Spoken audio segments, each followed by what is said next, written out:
lovely people there. Welcome to Crosstalk. Menopause. It's a natural phase of life, and yet so many women feel unprepared, unheard, and even overwhelmed by the changes happening in their bodies. From hot flashes to brain fog, mood swings to sleep struggles, we are tackling it all. Today, I have a very special guest, Dr. Jyotsna Patel, a leading gynecologist from Mumbai, India, who has helped countless women navigate this transition with confidence and clarity. Welcome to Crosstalk, Dr. Jyotsna. Hi, I'm Dr. Jyotsna Patel, practicing gynecologist in Mumbai, Andheri West, Warsaw since last 27 years. Dr. Jyotsna, what exactly happens in a woman's body during menopause? So, if we define menopause, it is defined as if a woman is not getting her menstrual cycle for one whole year, that is 12 months, then we say that she has entered into menopause. Now, menopause is actually a phase in her life, and I would say she has to make it a magical phase. uh, there are changes, there are challenges that are happening. So the challenges are physical challenges, mental and psychological challenges. uh, if we look at the physical challenges, she could be having, first and foremost is weight gain. All right. And particularly weight gain around her tummy. No matter what she's trying, she's not losing weight. Now, that is because of the interplay of hormones. She has hot flushes. That means in the night or throughout the day, suddenly she feels cold, suddenly she feels very hot. There is again vaginal dryness, which is very disturbing because that affects her sex life. Her sex drive again goes down because of lowering of estrogen and progesterone hormones. There is change in her skin texture. There is Yeah. skin patches and pigmentations that happen. She could face hair loss. She could feel that probably over the time maybe her breasts are sagging. So these are physical symptoms. As far as mental and psychological symptoms are concerned, she could be, having crying spells. She could feel depressed. She doesn't know what's happening to her. Why is she crying? Why she becomes snappy? And there are sleep disturbances, so she's not able to sleep soundly. So these are her mental and psychological symptoms. You very well explained. I know I hear from a lot of my friends. So a lot of women have these common things what you're mentioning. But how do one tackle this? It's the most important thing. So I would say we can classify patients as mild, moderate, and severe cases. Mhm. So as far as mild and moderate cases are concerned, they require counseling. And one needs to work at four factors, which I always say in any phase of life, and particularly in this phase. One is your diet, second is your exercise, third is your sleep, and fourth is your stress. Mhm. So, as far as diet is concerned, she needs to pay specific attention to her protein intake, to her fiber intake, and to her micronutrients. So, Okay. as we know that, it's the formula is 1 gram per body weight. So the thing is that she needs to have high protein diet. So if you are a vegetarian, she can have soya in her diet. She can have tofu. She can have lots of Bean. milk products. Yeah. Um, and if she is a non-vegetarian, she can add fatty fish to her diet. Mhm. Then, as far as phytoestrogens are concerned, again, soya is very rich in that. So that mimics estrogen. So that helps combat a lot of hot flushes. And flax seeds are there, nuts are there, and fiber she needs to include in her diet so that her bowel movements are good. Again, exercise very important here, because what happens is that most of the women, when they start gaining weight, they tend to increase their cardio, and that is not helping, because there is, whenever you do extra exercise in the form of cardio, it increases your cortisol levels, and cortisol is again one of the hormones which is produced in stress. So that brings about more weight gain around the belly. So here it's more important that instead of focusing on weight loss, she needs to focus more on fitness. So she needs to focus more on her musculoskeletal system. That Mhm. means bringing about strength in her muscles, and that means gymming. Again, stretching is very important.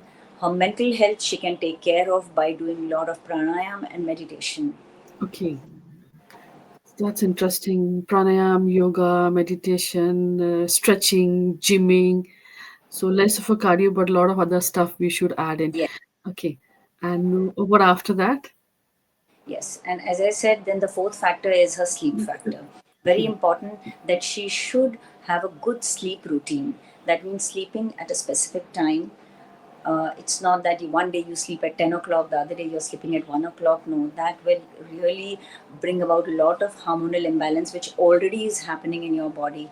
So, maintaining a sleep routine is very important. And I would say it's always better to sleep before 12, because they say that 1 hour of sleep before 12 o'clock is almost equivalent to 2 hours. So if you're sleeping at 10 o'clock, yeah, and if you so 10 to 12, it's almost 4 hours you have completed. So that's one dictum I would say, that try to sleep before 12 o'clock.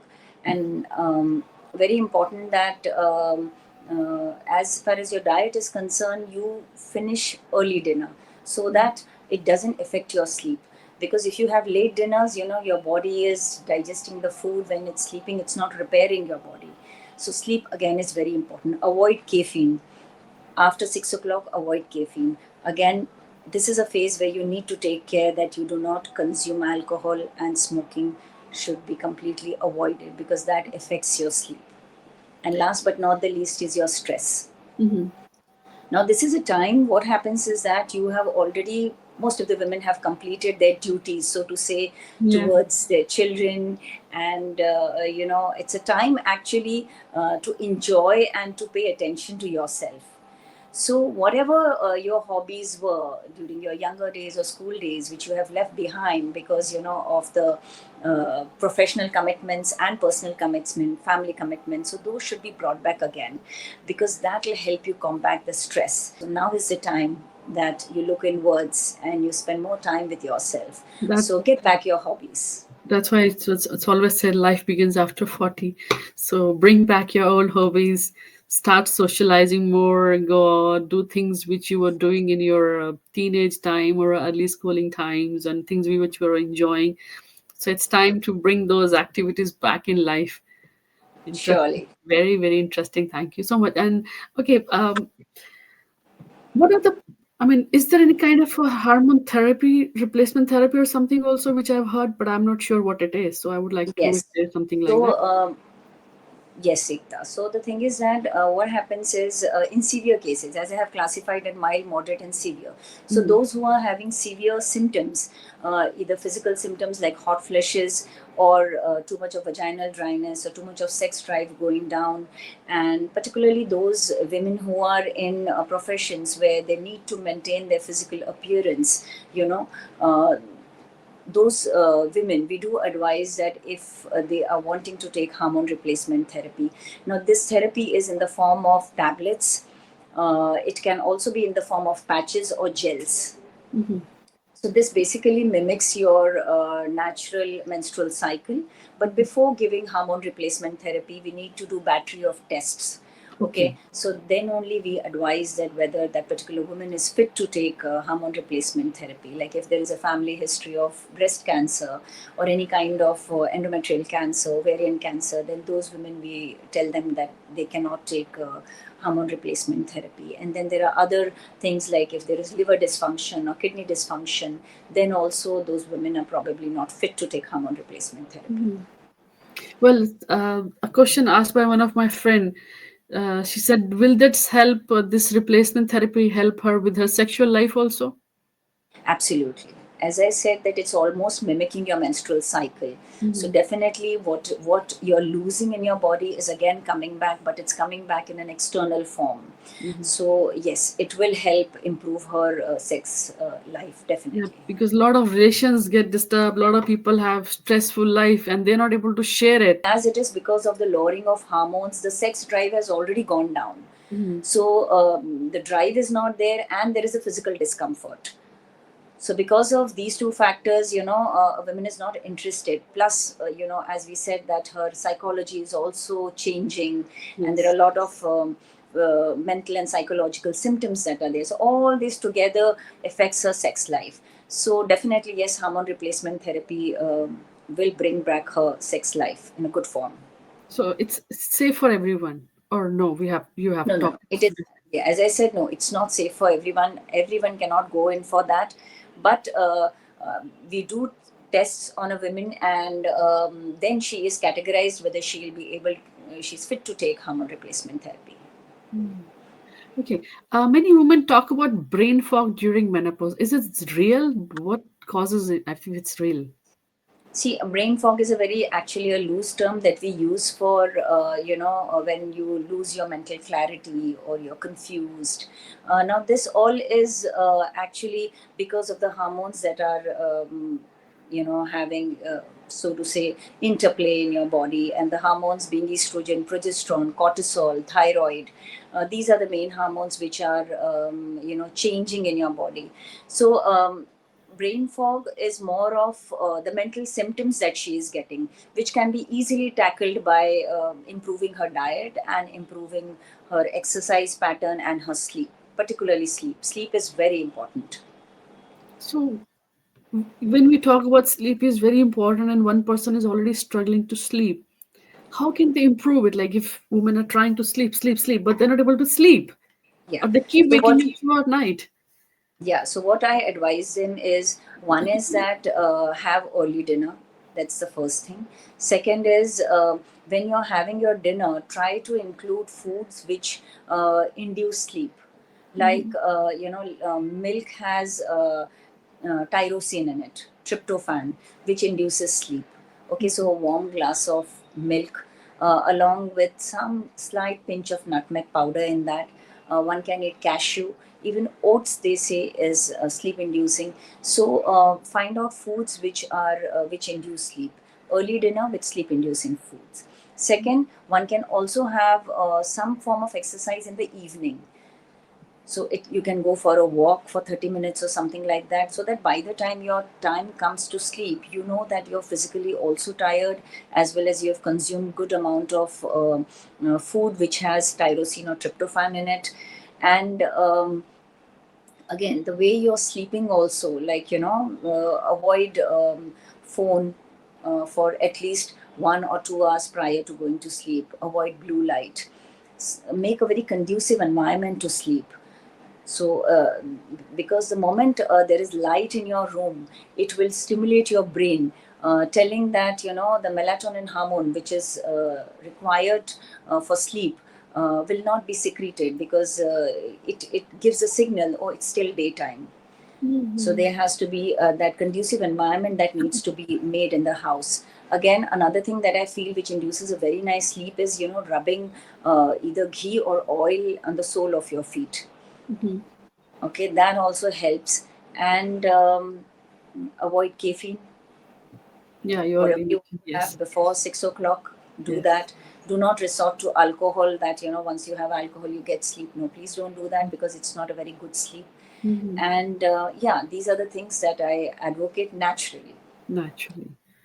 Try to be more and more natural and going for more and more natural things.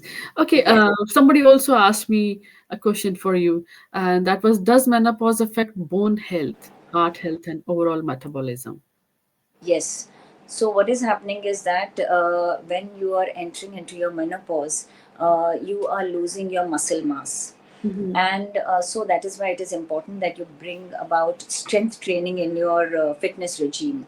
And when you're losing muscle mass, that is the time your basal metabolic rate is going down. That means the Mhm. body's ability to kind of use the energy is going down, and that makes you put on weight.